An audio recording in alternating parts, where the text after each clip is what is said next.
everybody, and welcome back to the P1 podcast, or the Sergio Pérez podcast, you could call it, for the Saudi Arabian Grand Prix, as he is the king of the streets, and the king of my heart is alongside me.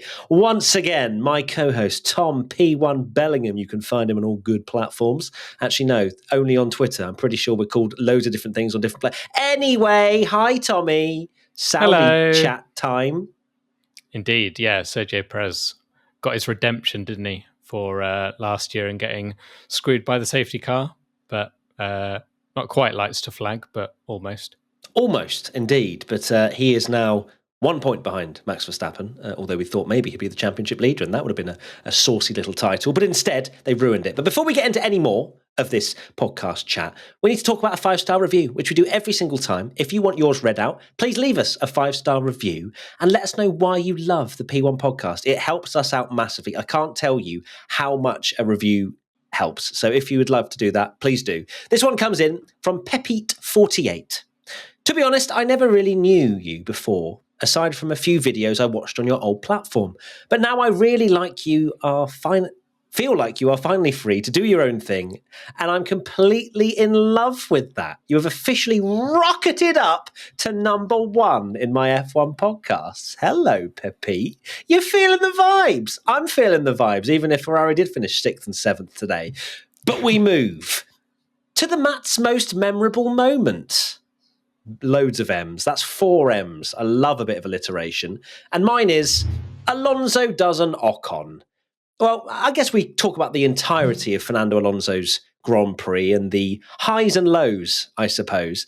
But the Ocon thing is actually a quite crazy, I was going to say synergy. That's not the right word. Comparison. A very like-for-like vibe from Ocon in Bahrain, who didn't go onto his grid box correctly, then failed to serve his penalty correctly and got another penalty. Alonso, he was quite far out of his grid box, in fairness, much more than what Ocon was, and then also did not serve his penalty correctly. But this time, actually, the difference, I suppose, is 1, he didn't speed in the pit lane, Alonso, and 2, he got told at the end of the race. Why not? Not even an investigation, not even noted. Clearly, Mercedes have just got on the blower and gone, have you seen the fact that rear jack man is, I think he's touching the car, mate. He's touching the car.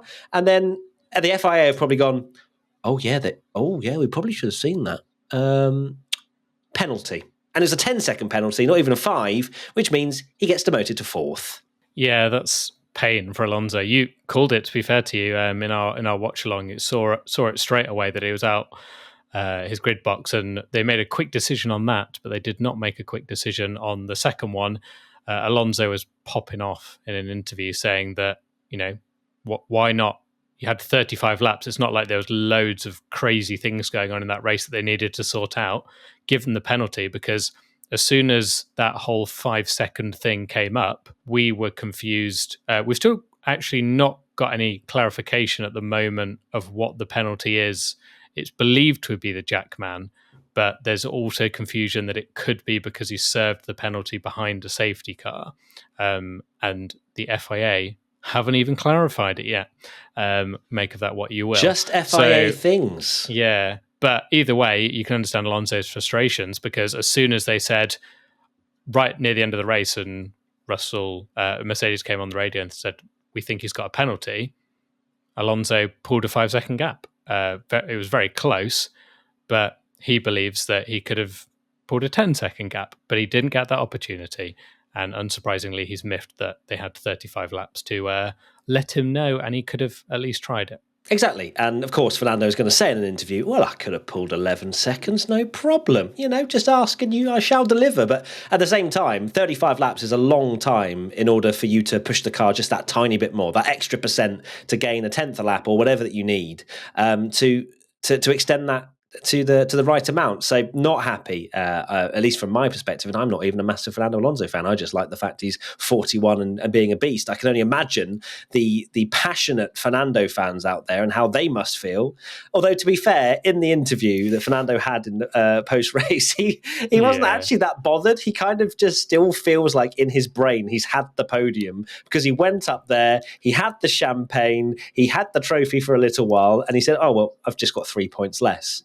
So he got the photo. He even said he got He's the photos. loving life, isn't he? He loves the limelight, and he's not really that bothered. No, I think he's just loving life, loving the fact that he's got. Deep down, he knows that again he is the best of the rest behind the Red Bulls, which is unbelievable still.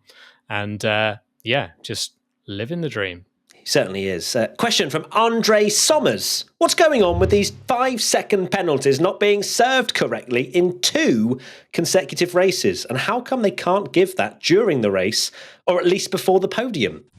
I genuinely believe that the FIA didn't realise in time. And they got, probably Mercedes, as I say, went on the phone, said, excuse me, have you seen this?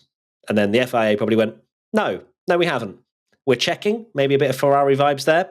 And then they had to give the penalty out because realistically, Aston Martin did break didn't serve the penalty correctly. So they have to give the penalty out. And it's such a shame because as we keep going back to, Formula One is in a growth period. There's so many new eyeballs onto the sport. And, we're celebrating Fernando Alonso's 100th podium. And what a drive, 41 years old, yada, yada, yada. To then find out, if you're a casual viewer in Australia, oh, by the way, Alonso lost his podium because there was a penalty that he should have been told previously during the race, but he got told afterwards when all of you turned off. It's so annoying. I know that it is Formula One, and that's just unfortunately the way the cookie is going to crumble sometimes.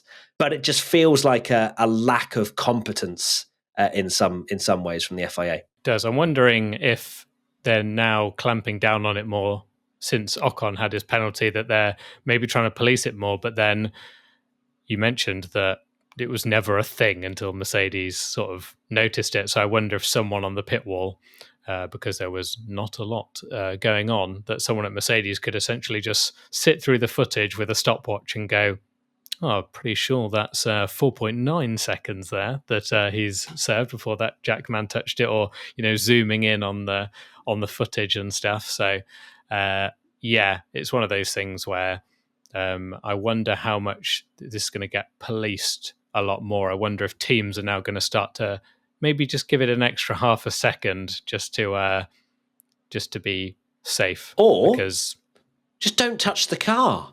All that, just don't touch it. Because I remember watching it in the race and going, did that rear Jackman just?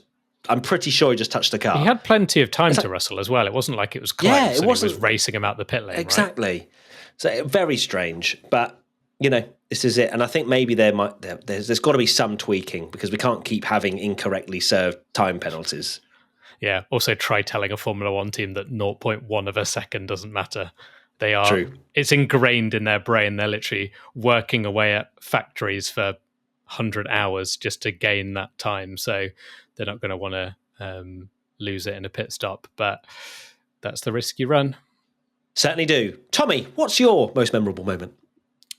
My most memorable moment is the mind games between the 2 Red Bull drivers. It wasn't extreme mind games, it's not spicy yet, but I think it's simmering. Should I say? Little bubbly boy. Yeah, exactly. It's bubbling. They said it was all fine after Brazil, didn't they? And we've cleared the air and stuff. But I think there's still tension in the air there. Perez was definitely paranoid when they told him to back off a little bit, and he was like, well, no, because Max will just go quicker. So he clearly doesn't trust that that's not going to happen. Then you've got Max, who the championship lead was essentially because they'd finished 1-2 and no one got fastest lap in the last one. It was whoever got fastest lap would lead the title, and Max couldn't just, no risk. He mentioned that he'd worried about his drive shaft again, but no, he wanted that fastest lap on the final lap. The team were like, why? We're not bothered about this. And he's like, well, I am, because he doesn't want to give Sergio a sniff. He doesn't want to have 2 weeks of Sergio Perez being the championship leader.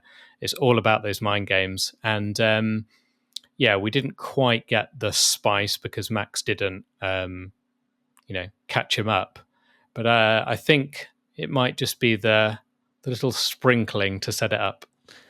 It's interesting you say that because I never really clocked on to it being mind games as such or anything kind of like that. I feel as though that sort of driver paranoia is within any team. And the fact is that, realistically, they are, if they're quite closely and quite competitive, then they will obviously be like, oh, well, no, I'm not going to go slower if teammates want to go slower. So I don't know. I wonder how much tension there is right now. I think the tension will skyrocket if they actually have some wheel-to-wheel action. Now, that's where we will know very quickly if Perez is over Brazil, if they do go wheel-to-wheel in the next few races, and how much room he gives his fellow teammate. Will he be racing Max in the near future? That's also a question, because yes, his race pace was brilliant, but you have to also assume that Max was going to get pole position yesterday if he did not have his problem with his car. And realistically, could Perez have won the race? I mean, his race pace was brilliant at the end, so I can't absolutely 100% say no, but I think if you're a betting person, you would have gone for Max over Sergio in that race had qualifying been normal. But yeah, interesting. It's certainly something to watch, and it might well be the only thing we are hanging on to is these two potentially are going to war. So let's see. Next question is MS Lyson. Will Red Bull let the guys race now, or will they still want to focus on one driver to have a better chance of winning the World Drivers' Championship? They're in a very luxurious position, Red Bull. They were a second a lap quicker than any other car for the majority of that race, especially in the final stint. They just cleared off. So they have a huge amount in pocket. Now, their development might not be as good come the end of the season because of their restricted wind tunnel time compared to the likes of Aston Martin, and maybe one or two tracks Aston might actually be there or thereabouts. But realistically, Red Bull have not as much of a choice to make at this point. If we go back to last year, they'd be going all eggs in Max's basket. But this is very much a Hamilton-Rosberg situation where the team have the luxury to just go, well, you can race, just be respectful. It does feel like 2014, doesn't it, when obviously Max has started 15th and he's just so easily finished second. Yeah, it was he just kind of, he didn't get through the field maybe as quick as we thought, but I think once he was sort of, you knew he had the time, and I don't think he was in a rush at the start. But I think Red Bull, their team management and all of those guys are probably in a strange way. Well, they'll be happy because they got a 1-2, but thankful that Max did not close up to the back of Sergio, because I think that would have been a tough call.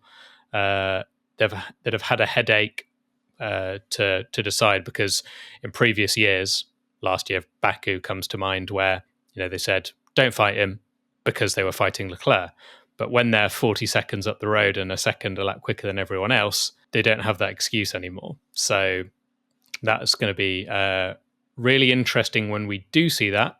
I really wish we had have seen it in the race.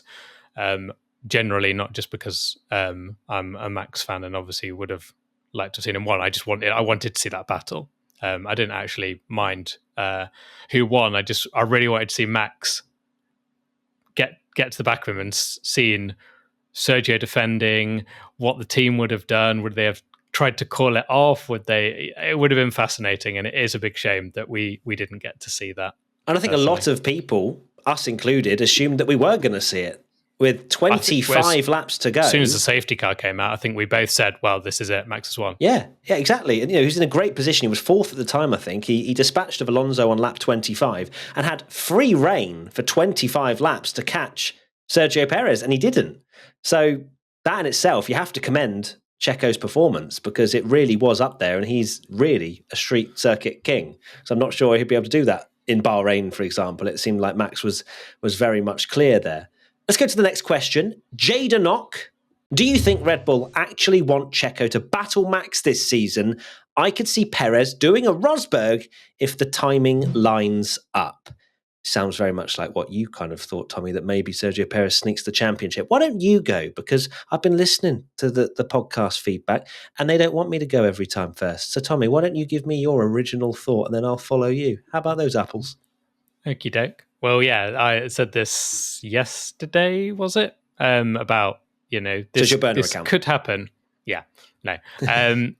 But I've seen a few people put this into the mix now, because essentially Red Bull are in a Mercedes 2014 era at the moment. Whether they will be by the end of it with all the development time, etc., we're yet to see. But at the moment, they have so much in hand, the most dominant car. It feels like both of them could start last and they'd still finish 1-2. They are miles clear of the field. So realistically, I don't think many people will disagree, unless you're a Checo stan, that Verstappen's a better driver and is going to, more likely, more often than not, finish ahead of Sergio. But realistically, if Max is finishing first and Checo's finishing second every race, one DNF for Max and Checo finishing the race, it's a 25-point swing. Which is basically 3 1-2s, isn't it? Exactly. So it's huge for the championship, and that's exactly what happened. I don't want to discredit Rosberg's championship. Obviously, Hamilton had a lot of reliability issues at the start, and when he got to the end of the year, Rosberg was in a very luxurious position where he knew he could just finish second in the final three races, where he just knew, and realistically, that car could do that very easily. So you never know. We've got to look forward to something, haven't we? Yep, hype, big hype. Come on, let's go. But yes, I don't quite see it. I feel as though Perez might lack a bit. Although, to be fair, though, Rosberg did lack quite a bit of performance compared to Hamilton at some tracks as well, but then still managed to pop it P2, even if he was like 4 or 5 tenths behind Hamilton. So maybe it would have to take Verstappen, especially with it being a 23 race season, it would take a few moments of Verstappen DNFing and Perez taking the victory. And let's not count out the other 9 teams. One of them might get it right, but I'm not holding my breath. Let's go to the next question, which is around the safety car. Lance Stroll went boom, and very abruptly went boom, actually. And then they were like, stop the car on track, stop the car. And he then pulled off at the sort of hairpin turn. Don't know what turn that is. Can't remember off the top of my head. But it's the long sweeping one where Stroll did that amazing move on Sainz at the start of the race, which was saucy, to say the least. He stops, goes literally through, pretty much is on the escape part, and maybe 1 millimeter of his wheel is on the track. Boom, safety car, huh? Weird decision, would you not say? It was a very weird decision because he was already had a wheel down the escape road. So surely they just wheel him down there and he's fine. I don't know how much. My concern at the start was, well, that looks like it's going to be a safety car, because we were on board with Stroll and you could kind of see that he was down that road, but you couldn't quite tell where he was until we saw the offboard. But the FIA have loads of angles, so surely they can see that he's nicely down an escape road. And I guess they want it to be safe than sorry, but if they want to be safer, it's a virtual safety car all day long, right? Not a full safety car. Love us though, right? We're there always complaining that we don't get a safety car, and then the FIA are like, let's go full safety here, boom, and then we start complaining. I think it's purely from we were both happy that it was hopefully going to spice up the race, although it might not actually have done that. But when you actually look at the situation and you look at fairness in the sport, I don't know. It just seemed like a very weird decision to go straight. As you say, VSC, why is it there if you're not going to use it? Because that neutralizes the race. It doesn't mess up many people's races unless someone's trying to pit and gain a bit of time in the pit lane. But it was an odd decision. I can't deny it. But and people on Twitter and Twitch are like, Red Bull assistants, they're there trying to help Max. When you actually look at what you're saying, Formula One or the FIA want Red Bull to dominate even harder, and then nobody watches. That doesn't also quite that make penalty sense. Until they screwed it up, obviously with the Jackman at least. That penalty was actually a free hit for Alonso, so it benefited him. So it benefited, but didn't safety benefit. Cars, yeah, exactly. To answer Conran's question of did it turn the race into a bore, it kind of did and it didn't. You could argue that Red Bull, it helped Verstappen out a lot, but put him in that situation where he was going to attack Sergio, because realistically, the safety car doesn't come out. Verstappen Verstappen's still getting past Alonso, Russell. It's just taking a bit longer, and we don't have that battle for the lead. Now, we didn't get the battle for the lead, but it sort of baited us into believing that we might. And then you had a few other battles like the two Ferraris, which we'll go into later, the two Mercedes, that didn't quite materialize. So it could have made it good. I don't think it made it worse. Yeah, because realistically, what would we have had instead? We would have had Verstappen just coming through to second place. Yeah. And then it would have just been a stalemate again, realistically. Yeah. There wasn't... It just was one of those races that didn't have the chaos that perhaps we were all expecting from Saudi. And yeah, it did. I think Red Bull were going to get an easy 1-2 no matter what the outcome of the safety car. We need to learn from this, because I nearly said it, but I didn't want to jinx at the start of our Twitch stream. And I also didn't want to be a really negative Nancy. But every time a race is really hyped, it doesn't deliver. Because we had Verstappen in 15th, it's like, oh, this is going to be a banger now. I feel like the bangers always come when you don't expect it. And or like when there's too much hype. Oh, it's raining, oh my God. And then it's a really boring rain race, and you're like, actually, it would have been better in the dry with DRS. Yeah, true. So we'll see. But I don't think the safety car particularly ruined or made it better. It just kind of existed. So the learnings are basically, if you get excited about the prospect of something, don't. That's the learnings from the what a the positive podcast. Next question. Half Court Henry 5. Should Ferrari have let Charles pass Carlos, as it was clear Leclerc was faster? Also, how long will Ferrari hold on to Sainz because he's always slower than Charles? Oof. I think yes and no. Ferrari, it wasn't like they were battling for a podium necessarily. They weren't particularly quick this weekend. And if they instill team orders this early, what does that do to Carlos's morale and motivation, I suppose? He wasn't astoundingly quicker. Otherwise, he would have passed Carlos. I know that Leclerc was coming over the radio saying, this is really hurting me and you couldn't get close and whatnot. But I don't think there was a massive pace differential that meant that Charles Leclerc could have really done much more than just beat Carlos. Perhaps it was worth Ferrari switching the two and seeing what Charles could do, and then if he couldn't gain any more places, give the place back to Carlos. But apart from that, the only thing that really screwed over Charles was his radio engineer not telling him to push to the safety car line 1 and allowing, was it Russell or Hamilton? I can't remember. One of the Mercedes. I think it was... I think it was Hamilton. I think it was Hamilton. Yeah. Yes, which to be fair wouldn't have mattered either because Hamilton was on the mediums and would have cleared Leclerc very quickly. So it was just a terrible race for Ferrari.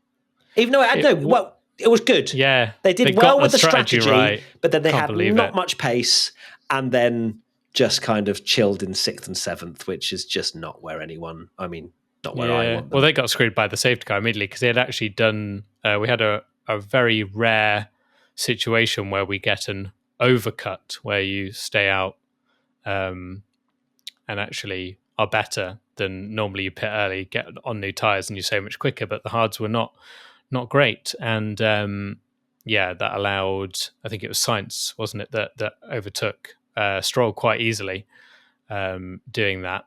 And to answer the question about Charles and Carlos, was very concerning at the start how easily Charles kind of ended up on the back of Carlos when Charles is the one that's been shafted with a penalty. It's very similar to last year, not just because Charles seems to be the one that's having the problems and getting the penalties and stuff, but Carlos just, I know it's only 2 races, but it's giving me a lot of deja vu from last year. He just does not seem to be on that level. And I really thought these two would be really closely matched. If you take away, if we just go right back to the start of 2022, I thought these would be 2 of the closely matched teammates, but Carlos just doesn't seem to be able to get there. But then if you were then to put this Ferrari pairing into what the Red Bull car is, you go it's perfect 1-2. You've got the Verstappen and the Perez, and they win everything. So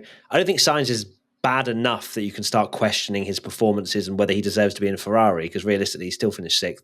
He isn't on Leclerc's level, but there aren't many drivers that are on Leclerc's level. I mean, who are you swapping signs out for? Hamilton? I know that's a far-fetched story here, and if that's possible, sure, but it's not if we're actually being realistic here. Yeah, and you've got the potential for fireworks if they do end up putting 2 extremely close drivers into the mix. That's very true, Tom Bellingham. At Formula_Prax, is Leclerc finally reaching his limit with Ferrari? The radio between them felt very frustrating to watch. I don't think it was that bad of a team radio, personally. I think it was very much just an outburst of him going, I mean, come on. Like, you can't just tell me to push after I'm supposed to have pushed. It was a small error from Ferrari, which cost them a position, which at the end of the day didn't cost them anything. But I suppose you don't know that in the situation. So it was an error from Ferrari, but I've been hurt much more than what that Ferrari error was. And yeah, it didn't cost them anything at the end of the day. But Charles, he wears his heart on his sleeve. He'll tell them if he's not happy during the race. But I don't think it was too over the top that you go, wow, Leclerc, he might be leaving Ferrari next year. It all adds up, doesn't it? These things. You just wonder how many more of these things he can take before he loses it. But he's been through a lot already. I know it's only a little thing, but the problem is it's the little things that just keep adding up. And he's driving very, very well. He's extremely quick. He's world championship worthy, in my opinion. He just doesn't have the car or the team to deliver him that at the moment. Fun times, hey? We love being Leclerc fans in this house. Hugh 500023. Are McLaren, I'm sorry, McLaren fans, you might want to turn off the podcast if you don't want to listen to this part.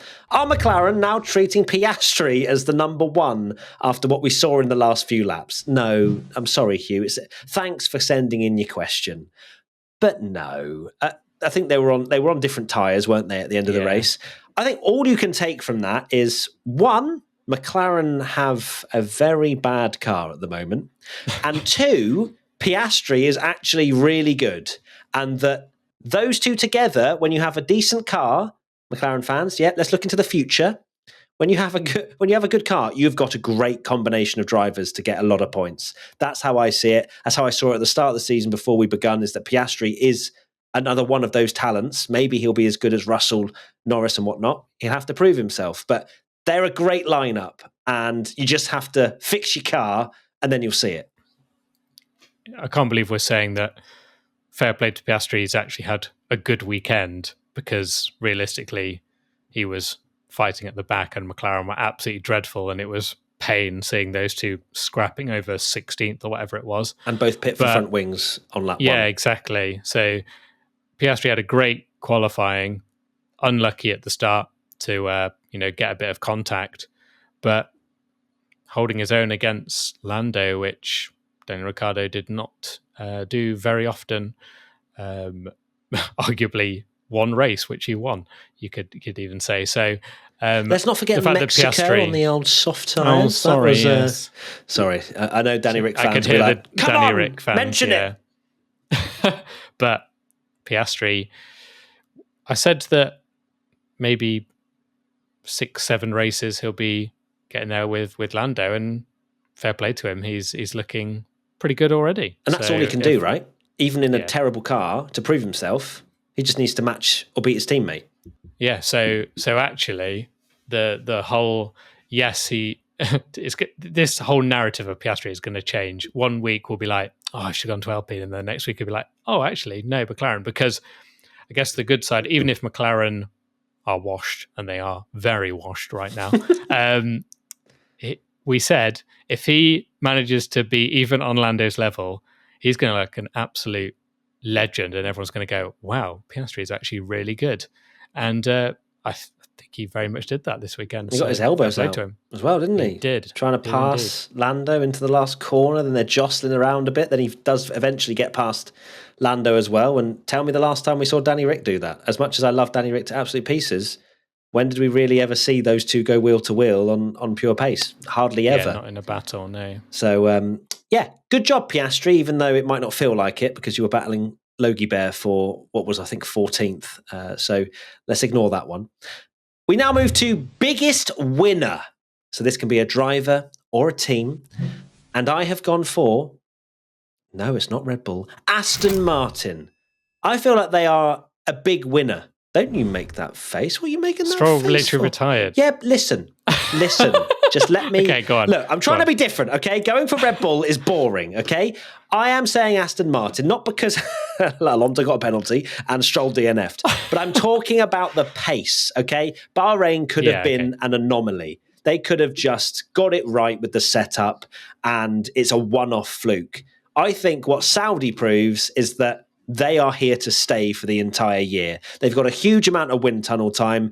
Maybe they need to fix a few things on Stroll's car, and I'm sure Lawrence Stroll is going to be making sure that happens. Otherwise, people are going to get fired. So I think they are a winner in terms of the longevity of the season and how they will probably be fighting for podiums throughout it. Let's ignore the DNF and the post-race penalty and talk about the pace. That's how I'm seeing it anyway. That's a fair argument, actually. I was like, when you put Aston Martin, I was like, what? Just a bit different, yeah, you know? Yeah, and also, yeah, you're right. The fact that they've turned up, and if Alonso, if you discount Jackman maybe touching the car 0.1 of a second too early, they're showing that, again, that they're the second best car, which is fair play. Fair play to them. Yeah, I'd just be boring and saying Red Bull because they're absolutely miles clear and it's not very fun. But if I go for something different, I will say Alpine. They had a decent. They essentially were best of the rest today. Okay, so biggest winner bar Red Bull. Okay, so just for the editor's perspective of whatever he puts in the graphic, which one are you going for? Red Bull. Okay, there you go. Good. Okay, as for the biggest loser, which can also be a driver or team, there is no surprise that I'm going for McLaren. It is a really torrid time for the McLaren team at the moment. To be right at the back of the Saudi Arabian Grand Prix, yes, they both had problems and whatnot, but they just didn't seem to really come back through the field. They had the opportunity of a safety car as well, bunched up the field. If they had the pace, they maybe would have progressed a bit further, but they only ended up battling Logan Sargent in the Williams, which is not where anyone in the world for McLaren or non-McLaren fans would have expected them to be this year. So it has to be, as much as Piastri made Q3, which was a really impressive performance, Norris's problem in qualifying as well, with him turning early into the wall, they have to be the losers. It's hard to disagree because, yeah, shocking. Lando hitting the wall, rare mistake for him in qualifying as well. And then both of them having problems in the race and then just slow. Like, just seeing them down there is just terrible. Would you have any other biggest losers, bar McLaren? Bottas. Oh yeah, very true. What was he doing? I don't know. I don't think he's actually finished the race yet. He was that far behind, and he had such a good Bahrain as well. Like, what is going on with Alfa Romeo? They were really slow, and he just was miles off the pace. So, yeah, weird from Bottas. Yeah, Tom is thinking maybe his 16th prediction for the Drivers' Championship might maybe back on now with Alfa Romeo being washed. P16 back on. Okay, let's reflect now on our predictions that we made on Thursday. We do it every single Thursday, our predictions ahead of the Grand Prix. And there might be some arguments to try and secure some points here. So, biggest good surprise, I went for Charles Leclerc. Now, they did surprise us with the fact... No, okay, fine, no points. Tommy. My biggest surprise was... Ocon. Oh, God. Ocon, no, he wasn't Ocon. Seventh. No, yeah, Ocon. Oh. But he... I thought he'd finished seventh. No, he finished eighth, so even worse. I can't claim it. That's so annoying. He finished best of the rest, but I shot myself in the foot by saying, "Oh, I'm not going to claim it if he's seventh." I thought, being specific always shoots you in the foot. I just couldn't just bag the easy points, could I? God's sake. Well done, Tommy, but 0 points. Biggest flop. I went for Logan Sargent. Now, what are we saying for this? Okay, he had... No. Come on! I think half a point. No, awful I get half a point qualifying. for Ocon if you get half a point for Logie. No, but So you were specific. I wasn't. Biggest flop. I was just like Logie Bear's going to have a terrible. Didn't. Oh. Yeah, I guess Bottas flopped much harder than that, as did Norris. Yeah. All right, fine. No points. Don't care. Yeah. Moving on. Yeah, I went for Mercedes, which was equally terrible because I got a blooming podium. Yeah, that's 0 points for us so far. Pole position. All right, I think I get half a point here for going left field with Charles Leclerc. No. And he was a 10th and a half off. To be fair, I imagine at the start of the weekend saying that your prediction would be closer than mine. I went for Verstappen, which was also wrong, but yours was closer. It was closer. But you're still not getting a point. 0 points. Okay, my top three was Verstappen, Leclerc, Perez. Completely wrong. And yours? Verstappen, Perez, Sainz. Wow. Also completely wrong. I scored 5 points last week, 2 weeks ago. I genuinely don't think you're going to top that. No. Because there's not that many points on the board here.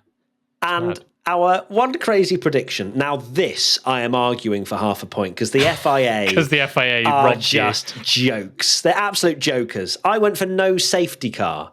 And that was not a safety car. There is no way in hell that was supposed to be a safety car. I've been robbed in broad daylight. Well, actually, no, it was a night race. Hashtag robbed. What lap did it come out on? Would have been like early 20s, was it? You're gonna tweet hashtag void lap 23. Matt robbed. What are we thinking? I mean, you're the other part. I can't. Party here. No, I can't because it was a safety car. I think you could even, if it was a VSC, then we could start kind of be like, oh, I didn't say virtual safety car, but there was literally a safety car. So no, but it shouldn't have happened. Okay, fine. I'm no sorry, points. You've been robbed by the FIA. I absolutely have. Yeah. And I went for double Williams points. So what an idiot. Yeah, that wasn't even We've close. got none. Have we got We've none? got none. Yeah, we've got none. 0 points It was going so well. God, but I had so many close ones. Sargent should have been potentially a flop. Leclerc was a 10th and a half off pole. It definitely wasn't a safety car. Yeah, there's a lot that I've been robbed of here, to be honest with you. And if Leclerc had got pole, then he would have been biggest good surprise possibly. So, God damn it, it's fine. We're both coming out with 0 points, even though yours were absolutely washed. I feel like mine's like a better zero somehow. Better zero. But there we go. You finished like 11th. I finished I got a DNF. But still, it says you were nothing. Yuki Tsunoda. Yeah, exactly. Okay, cool. So we still stay at 5-3 then, as we go into the Australian Grand Prix in a couple of weeks' time. Tommy, what are your final thoughts? We're at the end because it's one of those like 6 out of 10, maybe even a 5 out of 10 Grand Prix where, God, realistically, was there much else to talk about? Not really. So I will end by saying Happy Mother's Day because it's the Mother's Day, and why not? No, fair. Big shout out to the There's not mums. much to talk about. Shout out to the mum. Shout out to my mum who does actually watch all these podcasts. So this is a good test to see if she does actually just to thank you. Watch them all and same for and my has mum. made it 39 minutes in. Are you listening, Mum? If you're watching this podcast and you love me, you will message me saying thanks, thanks, Matt, for the shout out in the podcast. Big shout out to Julie. Okay. So yeah, there's nothing. There's not much to talk about. So yeah, Happy Mother's Day to all the mums out there. Okay, and my final thoughts are: we're doing a live show. That's going to be the final thought all the time. Well, we are on the 6th of April, we sure are. Leicester Square Theatre, 9:30 p.m. If you want to come along and enjoy our washed opinions in the flesh, then feel free to check out the link, which will be everywhere in the episode description or on social media, and it'll be amazing to see you there. So thank you so much. And that is it. We'll see you in a couple of weeks' time for the Australian Grand Prix. But we'll be doing lots more content before then. We'll be doing streams. We'll be doing YouTube videos. So get ready for that. And we've got an interesting video as well coming out tomorrow about Alonso and that whole joke of a penalty. So look forward to that. See you very soon. Bye. Bye.